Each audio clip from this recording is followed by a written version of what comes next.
Chirurgie dans le corps et dans l'esprit.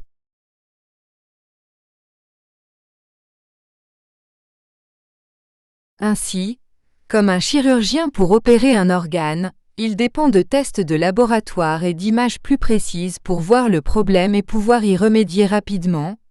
Donc l'esprit a aussi besoin de voir, en plus des problèmes du corps physique, ces problèmes au niveau du corps spirituel, de l'énergie spirituelle elle-même, dont vous devez prendre conscience lorsque vous vous voyez de l'intérieur.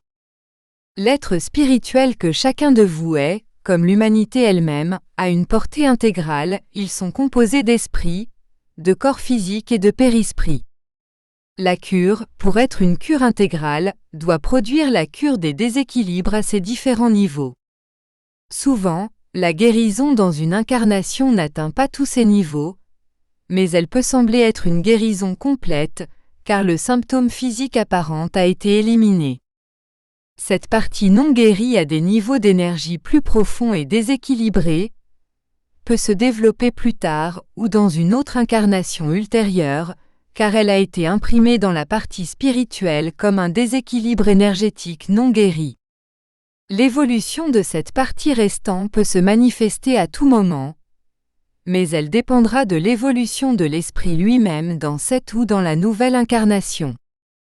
Tout comme les médecins terrestres utilisent aujourd'hui des miroirs pour mieux voir la partie physique malade à travers les chambres internes, de même, vous devriez aussi vous regarder dans le miroir de votre âme, pour vous voir dans l'intime et dans cette conscience de vos imperfections que vous pouvez, comme un bon chirurgien, éliminer-les par votre réforme spirituelle dans cette recherche de l'acquisition de la lumière spirituelle essentielle. Le chirurgien terrestre vous opère en éliminant le mal dans le corps physique, mais la cause de cette maladie est dans l'âme elle-même, et seul le chirurgien de l'esprit pourra l'enlever. Il y a des chirurgiens de l'âme. Jésus était l'un d'entre eux, et en guérissant l'âme, le corps physique a été guéri. Vous pouvez tous être comme des esprits, les chirurgiens de vos âmes malades, et au cours de cette cure, vos maux physiques seront éliminés.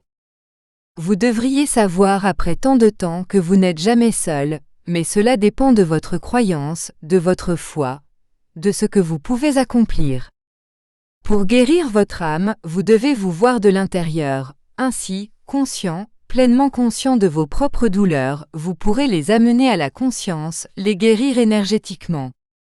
Rappelez-vous, vous n'êtes jamais seul, et tout ce que vous avez à faire est de demander de l'aide au Père, tout ce que vous avez à faire est de vouloir changer, que le vrai remède est en vous.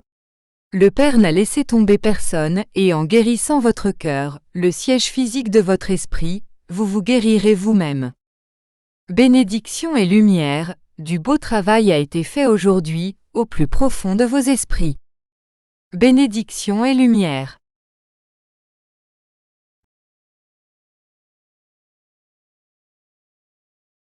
Conscience cosmique. Livre 4, L'être intégral, l'annexe. Chapitre 39. Chirurgie, dans le corps, et dans l'esprit.